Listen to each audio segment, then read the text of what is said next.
Graça e paz, meu irmão, boa noite. Hoje nós vamos dar continuidade à nossa série de mensagens sobre a primeira carta de Paulo aos Coríntios. E hoje a gente está então no episódio 2, que é a tristeza de uma igreja dividida. 1 Coríntios, no capítulo 1, versículos 10 a 17. Tema da mensagem de hoje, a tristeza de uma igreja dividida. Quero agradecer a Deus pela vida de vocês, e hoje eu não poderia deixar de falar. A gente tem a visita aqui da Isa e do meu xará, que ela falou: pô, pastor, eu quero ir lá no dia que o senhor aperta. Eu falei: não sou eu que aperto. Irmão João, tá rindo? Eu falei: não sou eu que aperto, é a palavra exposta que muitas vezes nos traz o quê? Confronto. É o que eu sempre digo aqui na igreja, Isa. Pregação ou é fé ou é arrependimento, ou é conforto ou é confronto. Como você gosta, hoje a gente vai falar de um tema seríssimo, que são as divisões que Paulo estava ali exortando a igreja em relação a grupinhos, panelinhas, que estavam ali sendo feitas. Então, acompanhe, por favor, a leitura. Primeira carta de Paulo aos Coríntios, capítulo 1, versículos 10 a 17. Diz assim a palavra do Senhor: rogo-vos, irmãos, pelo nome de nosso Senhor Jesus Cristo, que faleis todos a mesma coisa, e que não haja entre vós divisões. Antes, sejais inteiramente unidos, na mesma disposição mental e no mesmo parecer. Pois a vosso respeito, meus irmãos, fui informado pelos da casa de Cloe, de que há contendas entre vós. Refiro-me ao fato de cada um de vós dizer: eu sou de Paulo, e eu de Apolo, e eu de Cefas, e eu de Cristo. Acaso Cristo está dividido? Foi Paulo crucificado em favor de vós? Ou fostes porventura batizados em nome de Paulo? Dou graças a Deus, porque a nenhum de vós batizei, exceto Crispo e Gaio, para que ninguém diga que fostes batizados em meu nome. Batizei também a casa de Estéfanas. Além destes, não me lembro se batizei algum outro, porque não me enviou Cristo para batizar, mas para pregar o evangelho, não com sabedoria de palavra, para que se não anule a cruz de Cristo. Meus queridos, como nós vimos aqui na semana passada, Paulo nos trouxe os versículos 1 a 9 para deixar muito claro a perspectiva de Deus para a igreja. Agora, a partir do versículo 10, Paulo já vai mudar esse foco. Primeiro ele elogiou a igreja e falou da sua posição em Cristo. E a partir de agora, no versículo 10, ele vai nos mostrar não a perspectiva de Deus para a igreja, mas a do próprio homem para a igreja. E por incrível que pareça, a primeira impressão de Paulo em relação à igreja de Corinto, infelizmente, é péssima. Porque de acordo com o que está escrito, ele começa a tratar do problema de divisão que estava destruindo aquela igreja. E o pior é que, se nós olharmos desde o princípio, essas questões de divisões acontecem nas igrejas. Infelizmente, irmãos, ainda nos dias de hoje, existem igrejas que continuam se dividindo. Ainda no dia de hoje existem pessoas que continuam não firmando o seu compromisso com a verdade. E quando existe essa falta de compromisso, a insatisfação da membresia acaba se tornando um hábito. E aí com isso vem aquele pensamento ingênuo de que você vai procurar uma igreja que se adeque aos seus gostos. É onde entra aquela parte triste do cristão que fica no troca-troca. Obrigado, Rosário. Ou que é popularmente conhecido como o crente macaco.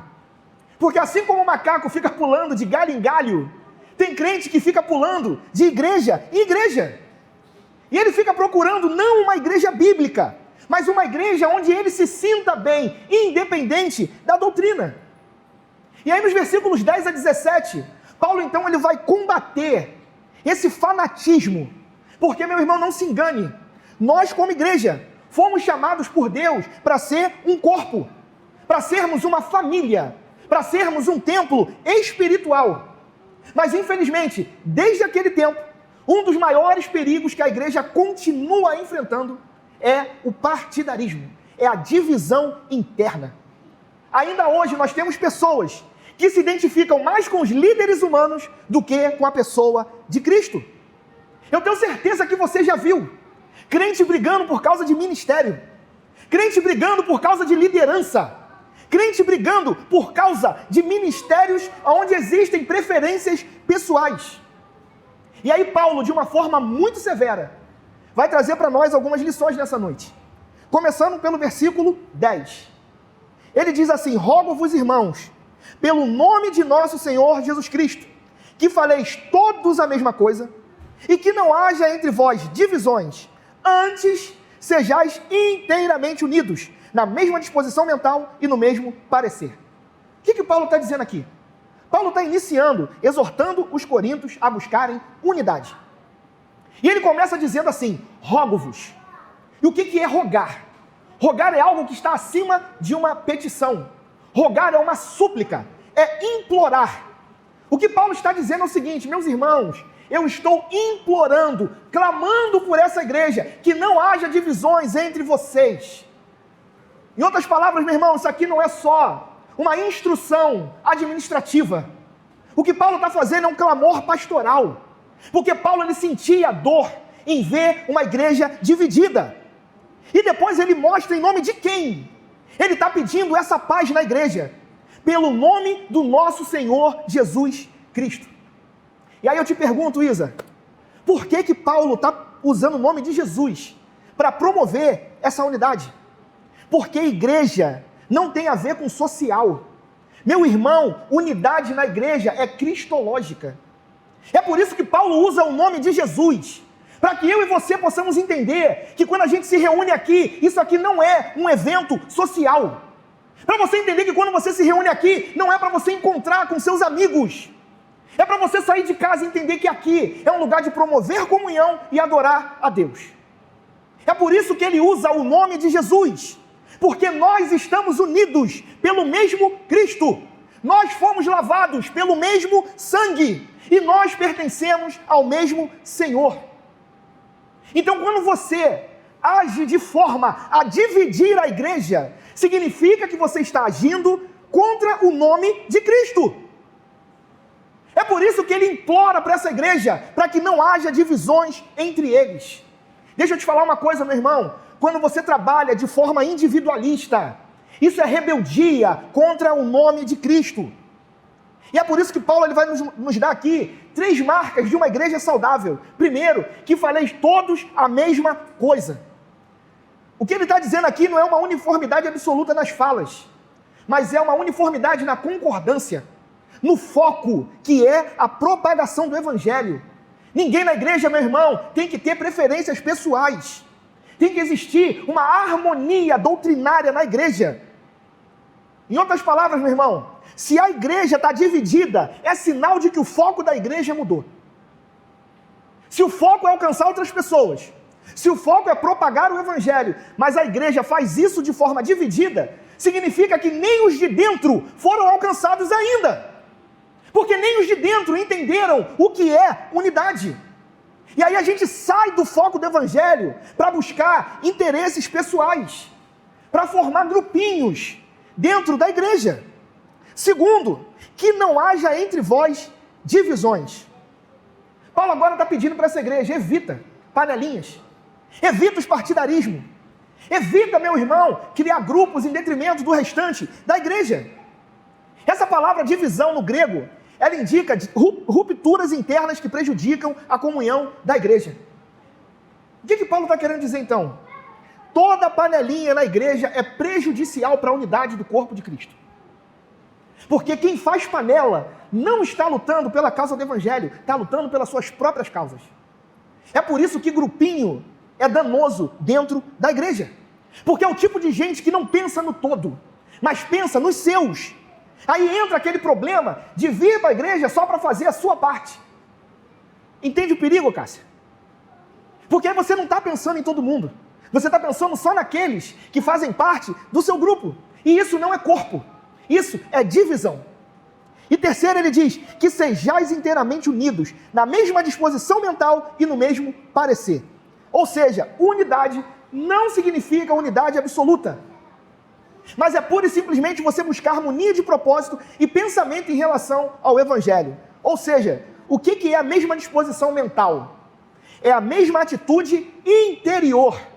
É você entender que você precisa ser humilde, você precisa amar o seu irmão e você precisa ser submisso às verdades de Cristo. E o que é o mesmo parecer? É nada mais do que você ter uma convicção externa. A igreja precisa estar em concordância sobre o que realmente importa. E o que importa em uma igreja? Comunhão e propagação do Evangelho. Aí ele vai para o versículo 11, que diz assim: pois a vosso respeito, meus irmãos, fui informado pelos da casa de Cloe de que há contendas entre vós. Existem alguns pontos aqui que chamam a nossa atenção. Primeiro, a divisão era visível. Meus irmãos, existem contendas que são provocadas não para serem feitas no secreto, mas para de fato causar rachaduras dentro da igreja. Gente que começa até de forma sorrateira a minar o progresso da igreja, mas uma hora ela se revela, e ela se revela sem o mínimo de arrependimento. É isso que estava acontecendo com esse grupo. Segundo ponto que eu aprendo com esse versículo, Paulo informa o problema e quem lhe trouxe o problema, Dário. Ele fala: vocês estão dividindo a igreja, e foi a família da Cloe que me falou isso. Sabe o que eu aprendo com isso, irmãos? Tratar os problemas da igreja de forma transparente. Isso, meu irmão, é a melhor coisa que uma igreja saudável faz. Igreja saudável não tem essa de me contaram. Igreja saudável não tem essa de que estão falando por aí. Igreja saudável não tem essa de tem gente que não está gostando. Isso são palavras genéricas, meu irmão, que nada edificam uma igreja. E sabe por quê? Porque onde tem transparência, não existe maledicência. Aprenda, meu querido, igreja precisa ser um ambiente de abertura. Porque quando a igreja tem abertura, o mal é tratado sem deixar feridas. É por isso que Paulo é direto. Vocês estão se dividindo, e a família da Cloe que me falou isso. Ele não falou, me contaram que está havendo divisão. Não, ele dá nome à casa. É assim que a gente tem que ser, irmão. A gente tem que aprender a dividir o que é fofoca e o que é ética. Porque essa é a terceira lição que eu aprendo. O zelo da família de Cloe pela igreja. Porque ele diz, fui informado pelos da casa de Cloe de que há contenda entre vós. Meu irmão, se isso fosse hoje, estava ferrada essa família, Isa. Família desgraçada, fofoqueira, miserável. Com essa cultura do cancelamento, coitada dessa família. Porque infelizmente as pessoas não entendem que existe uma diferença entre fofoca e zelo. O que essa família estava fazendo era se expor para manter uma igreja saudável. Então aprenda a diferenciar, meu irmão. Não é entregar a cabeça dos outros, não. Mas é buscando ter uma igreja saudável, reportar o problema para a liderança. E aí se a pessoa vai entender como fofoca, é problema dela. Mas se você zela pela igreja que você congrega, você precisa muitas vezes se expor. Essa família aqui não é fofoqueira não, meu irmão. Mas é uma família que estava buscando a paz na igreja. Só que se fosse hoje, essa família estava lascada. Quarto ponto que eu aprendo com esse versículo, que a exposição daquilo que é danoso precisa ser feita. Meu irmão, divisão é quebra da unidade da igreja.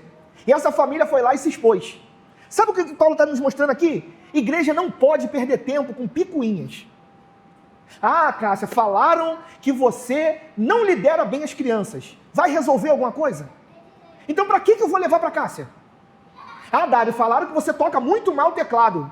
Vai mudar alguma coisa? Vai trazer solução? Então para que vai falar? E a gente às vezes perde tempo com picuinhas. Aquilo que é danoso para a igreja, às vezes a gente se omite em falar. Mas uma crítica que a pessoa faz, a gente vai lá e reporta para a pessoa. E não tem coragem nem de falar o nome. Me falaram que você não toca bem. Me falaram que você não lidera bem. Quem falou? Ah, eu não vou falar porque é ético. Se fosse ético, tu nem abria a boca. Isso não é zelo, meu irmão. Isso sim é fofoca. Então entende o que é zelo e o que é fofoca? E é isso que Paulo está combatendo aqui, meu irmão. Se não vai trazer solução, meu irmão, não se desgasta não. Não traz mais problema não, meu irmão. Se preocupa com aquilo que está trazendo prejuízo para a igreja. E é isso que Paulo vai mostrar agora, no versículo 12. Porque aí ele vai mostrar a razão dessa contenda. Ele vai dizer: refiro-me ao fato de cada um de vós dizer: eu sou de Paulo, eu sou de Apolo, eu sou de Cefas e eu sou de Cristo. Fica então aqui a pergunta para você nessa noite: qual era a razão da divisão daquela igreja? A identificação, irmão João, com os líderes. O que Paulo está denunciando aqui é nada mais que a idolatria a pessoas, é a idolatria à liderança. O que Paulo está nos ensinando, meu irmão, é que colocar líderes acima de Cristo gera divisão. Não coloque pastor em pedestal, não coloque o seu líder em um poste ídolo. É isso que Paulo estava combatendo aqui, meu irmão. Tem igreja que gera divisão por preferência de pregadores. Tem igreja que gera divisão por causa de estilos de louvor. Tem igreja que gera divisão por causa de ministérios. Sabe por que essas igrejas continuam se dividindo? Porque elas não entenderam ainda que Cristo é o único fundamento da igreja. Não é o pastor, meu irmão. Não é o diácono. Não é o ministério de louvor, não é a membresia. É Cristo que precisa ser adorado nesse lugar. É Cristo que precisa ser adorado, idolatrado, bendito. Não é o homem. Só que essa é a realidade triste que a gente vive hoje. Uma tietagem doentia por pregadores e cantores. Homens e mulheres que não estão mais sendo vistos como servos de Deus, mas como astros do mundo gospel. Aí o altar está virando palco, e o culto está virando um show. E isso é nada mais que infantilidade, meu irmão. Isso é atitude de crentes imaturos. Crentes que infelizmente perderam o foco da mensagem e começaram a idolatrar o mensageiro. Crentes que perderam o foco do louvor para agora adorar quem está ministrando o louvor. Se você chamar um pregador famoso aqui, você vai ver aqui lotado. Se você chamar um cantor famoso da atualidade, você vai ver isso aqui bombando. Sabe por quê? Porque o foco não é mais Cristo, mas aquela pessoa que está ali na frente. Isso é idolatrar, meu irmão, o homem. Isso é pecado, isso está errado. Por mais que as pessoas digam que não, mas é uma realidade. É por isso que tem pessoas hoje que cobram cachês altíssimos para pregar a palavra que ela recebeu de graça. E é 30, 40, 50 mil para trazer uma mensagem de 1 hora. Isso é vergonhoso. Mas tem gente que dá. Justamente por causa dessa idolatria. Porque elas não acreditam ainda que não é possível. Que quem tem que ser exaltado aqui é Cristo. Quando a igreja dá mais ênfase para o pastor do que a Cristo, dá mais ênfase ao cantor do que a Cristo, meu irmão, essa igreja já perdeu o foco. Ela já perdeu o foco. Eu não sou o dono da mensagem. Eu entrego a mensagem. A mensagem é de Deus. A mensagem não é minha. Agora, quem eram esses grupos? Primeiro, o grupo de Paulo. O grupo que admirava Paulo pelo fato dele ser o fundador da igreja. Então ali existia um grupo que se achava os fundadores da igreja. Por quê? Porque eles foram levados a Cristo por intermédio de Paulo. Sabe aquele grupo, gente, que se acha o dono da igreja? Que não dá oportunidade para gente nova participar das atividades? Ainda bem, meu Deus, que isso só aconteceu lá atrás em Corinto. Não é não, Rose? Ainda bem que essas coisas não acontecem mais. Não tem mais gente que se acha dono da igreja, que odeia ver gente nova chegando, que fica extremamente irada porque a pessoa chegou e já está trabalhando, gente que tem medo de perder espaço, que tem impressão de que é insubstituível. Isso não acontece mais, meu irmão. Isso aí, Isa, foi lá atrás. Aí vem o segundo grupo, grupo de Apolo. Quem era Apolo?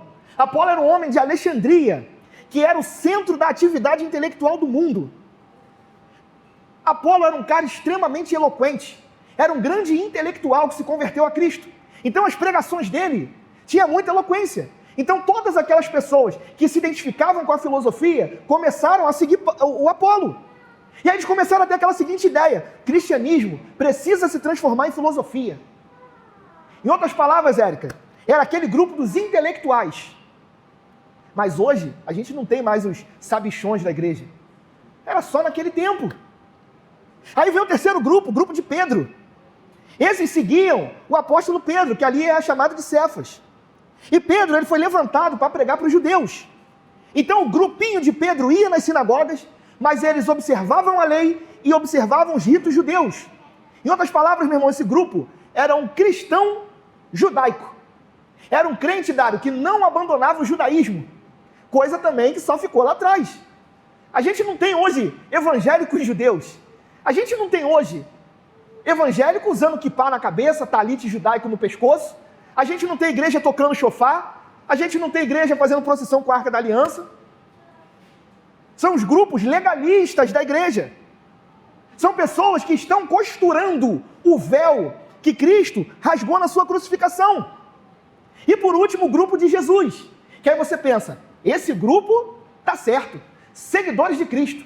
Por incrível que pareça, irmãos, esse era o pior grupo. O grupo que seguia a Cristo era o pior. Porque esse grupo era exclusivista, Luana. Sabe aquele grupo que é totalmente espiritual e quem está fora dele é tudo pecador e não presta? Era assim que esses homens se achavam. É aquele grupo que se reunia só para falar mal dos outros. Ih, Érica joga no tigrinho, presta não. E a Cássia, um dia, estava aqui, ó, mexendo nos envelopes do dízimo e oferta, ladra. E a Rose, dentista nada, filho. Que mané dentista? Os produtos que ela usa para clarear o dente do pastor, tudo falsificado. Mas a gente não faz essas coisas, que a gente é seguidor de Cristo. É assim que esses homens faziam. Eles se reuniam só para criticar os outros. E quem não fazia parte do grupo deles, Fabi, não tinha salvação. Só eles eram os salvos, só eles eram os santos. E o pior, não aceitavam liderança humana. Não se submetiam a nenhum líder. Eles eram tão santos, mas tão santos, que eles tinham um walkie-talkie direto com Deus. Não preciso de igreja, não preciso de pastor, preciso de ninguém. Não está tão errado assim. Mas existe a necessidade de congregar. E é o que a gente vê hoje. Muita gente que não quer nem saber de igreja. Deus fala comigo na minha casa, correto, mas a congregação fica de fora? Vamos rasgar Hebreus então? E era isso que esses homens estavam fazendo. Então o grupo de Jesus era pior, porque eles olhavam o defeito dos outros, mas não tinham espelho em casa.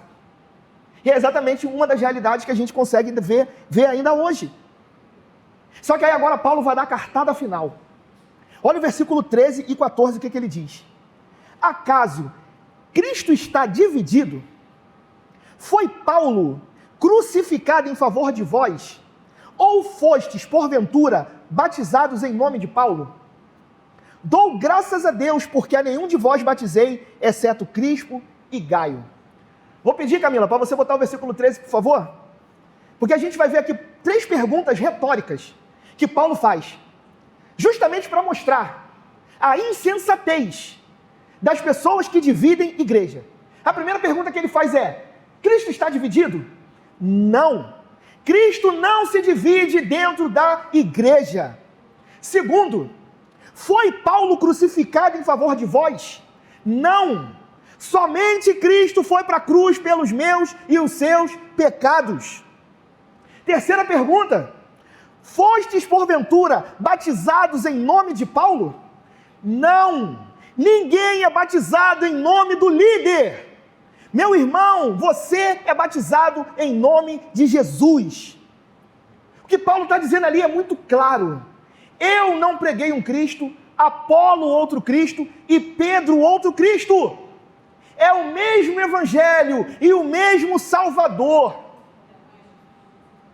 Esse é o perigo, meu irmão, da divisão.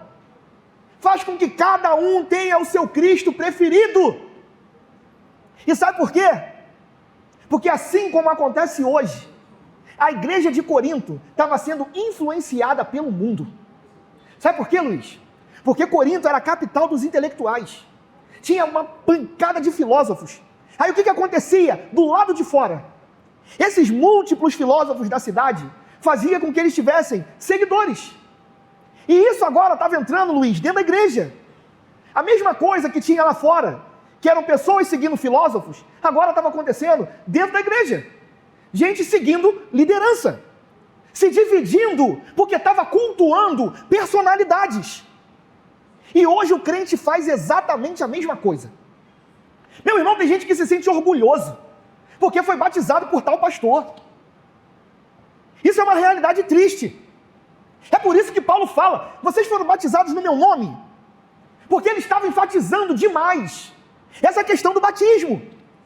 E aí eles se enchiam de vaidade, porque eles eram batizados por um líder que eles admiravam. Deixa eu te falar uma coisa, meu irmão, você não é mais espiritual, porque foi batizado por um líder que você admira, não.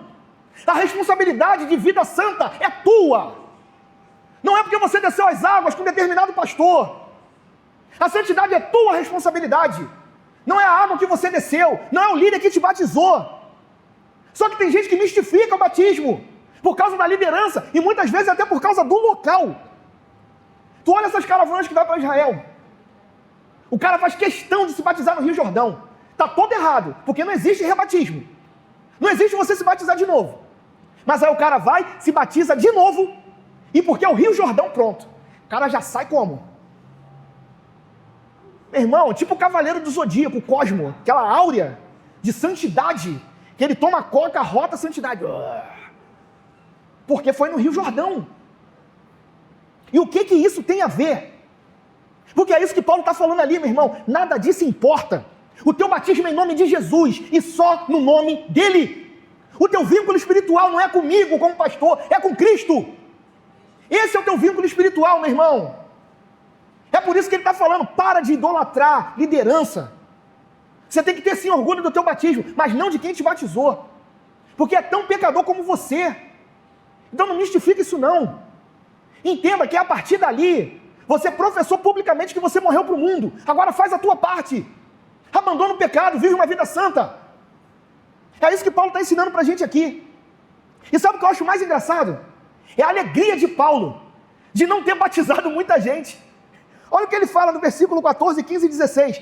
Dou graças a Deus, porque a nenhum de vós batizei, exceto Crispo e Gaio, para que ninguém diga que fostes batizados em meu nome. Batizei também a casa de Estéfanas. Além destes, não me lembro se batizei algum outro. Meu irmão, presta atenção. Paulo está assim, meu irmão, graças a Deus, que eu não batizei muita gente, senão esse povo ia me idolatrar mais. Tem noção de um pastor falar um negócio desse, gente? Ele está feliz, porque ele não batizou muita gente, porque senão a igreja ia virar loucura. Porque os pouquinhos que ele batizou e andou junto com ele, já fez o povo se dividir. Mas qual é a ênfase principal nisso aqui, meu irmão? O foco do teu batismo precisa ser Cristo, e não quem realizou o batismo. Se Paulo batizasse muitas pessoas, é fato que os crentes de Corinto iam dizer que foram batizados em nome de Paulo. E isso poderia gerar um sentimento de pertencimento a Paulo e não a Cristo. Aí sabe onde eu vejo isso, irmão João? Quando eu vejo esses pastores abusadores. Você conhece aquele pastor que fala assim, eu sou o seu pai espiritual. Você está debaixo da minha cobertura espiritual. Dário, se você sair daqui, você vai sair debaixo da minha maldição. Sabe por que essas coisas acontecem? Porque o ministério não é mais sobre Cristo. O ministério é sobre as personalidades dentro da igreja. Isso acontece, meu irmão, porque os atos espirituais de uma congregação não apontam mais para Jesus, mas apontam para os ministros que realizam esses atos. E aí quando a igreja não é questionável, quando a igreja não é questionadora, quando a liderança oprime os seus liderados, eles têm medo de questionar e de confrontar o líder, porque ele se coloca acima do bem e do mal. Então o foco não é mais Jesus, mas é a liderança. Cuidado com isso, meu irmão. É por isso que eu digo, não idolatrem pastores. Não coloque pastor em pedestal, meu irmão. Entenda uma coisa, Cristo deixa de ser o dono da igreja e passa a ser o coadjuvante quando um pastor que está no púlpito abusa da igreja. Cristo já está fora, porque são homens que se acham donos da igreja. E é por isso que ele finaliza mostrando para o que Deus o chamou. Versículo 17 ele diz assim, porque não me enviou Cristo para batizar, mas para pregar o evangelho, não com sabedoria de palavra, para que se não anule a cruz de Cristo. O que Paulo está dizendo aqui? A minha missão, o meu chamado principal, não é batizar, mas é pregar o evangelho. Em outras palavras, o que ele está dizendo é: meus irmãos, deixa os outros irmãos batizarem. Deus não me chamou para isso não. Deus me chamou para pregar a palavra. Sabe o que eu aprendo aqui, igreja? Humildade. Sabe por quê? Porque a pessoa, quando ela é humilde, ela abre espaço para os outros fazerem a obra. A pessoa, quando ela é humilde, ela sabe que o papel dela é servir a Deus na igreja e glorificar o nome dele, independente do local. Isso é humildade. As pessoas humildes reconhecem o seu lugar na igreja. Elas não entram nessa ideia nociva de que só trabalha quem é líder, de que só trabalha quem está no altar, aparecendo para os outros. Porque isso é nada mais do que a síndrome do protagonista. É gente que vem para a igreja buscar reconhecimento pessoal. E ele está dando um exemplo ali: deixa os outros batizar, Deus me chamou para pregar. E o que eu acho mais lindo disso tudo é como ele termina essa exortação. Ele diz que a pregação não vem por sabedoria de palavra. Por quê, meu irmão? Porque oratória eloquente não transforma a vida de ninguém. É você sair daqui, meu irmão, entendendo que a mensagem do evangelho, ela é simples demais, mas ela é muito poderosa. Mas sabe qual é o nosso problema? É que muitas vezes a gente quer inventar coisas nas pregações. O problema é que às vezes a gente quer misturar a pregação com técnicas para persuadir os outros. Esse é o problema. Entenda uma coisa, meu irmão: o poder do evangelho não está nos teus argumentos. O poder do evangelho não está no teu diploma de curso, de coach. A tua performance, ela não vai fazer a diferença no poder da pregação. Não é porque você está gritando, pregando, que isso vai transformar vidas. O poder do evangelho está na mensagem simples e poderosa da cruz de Cristo. É na cruz de Cristo que está o poder de uma mensagem. Em outras palavras, meu irmão, a tua performance no púlpito pode fazer da pregação uma apresentação. Então toma muito cuidado com isso. Assim como o louvor. Você pode fazer de um momento de adoração uma exibição. E o altar não é para você se exibir, mas para que você exiba o nome de Deus. Porque ele sim precisa ser glorificado. E como diz Hernandes Dias Lopes, no seu livro Pregação Expositiva, pregação não é um discurso diante do auditório, mas a pregação é uma palavra ao auditório. É você entender que Deus está falando com você através da palavra de Deus. É você entender então, irmão, que Ele precisa falar ao teu coração nessa noite, para que você entenda que o coração dele se entristece quando uma igreja está dividida. O meu pedido é que Ele fale ao teu coração que divisões surgem quando nós colocamos pessoas ou preferências acima de Cristo. O meu pedido é para que Ele fale ao teu coração que a solução para as nossas igrejas é voltar ao evangelho, buscar a unidade e trabalharmos juntos. Que você, meu querido, possa guardar essa mensagem no teu coração. Entenda, a tristeza de uma igreja dividida é uma grande realidade. Então que nós, como Igreja Batista em Jardim Gláucia, possamos dissipar todo e qualquer pensamento de divisão nesse lugar. Que nós possamos andar em unidade para que o reino de Deus continue avançando. Amém?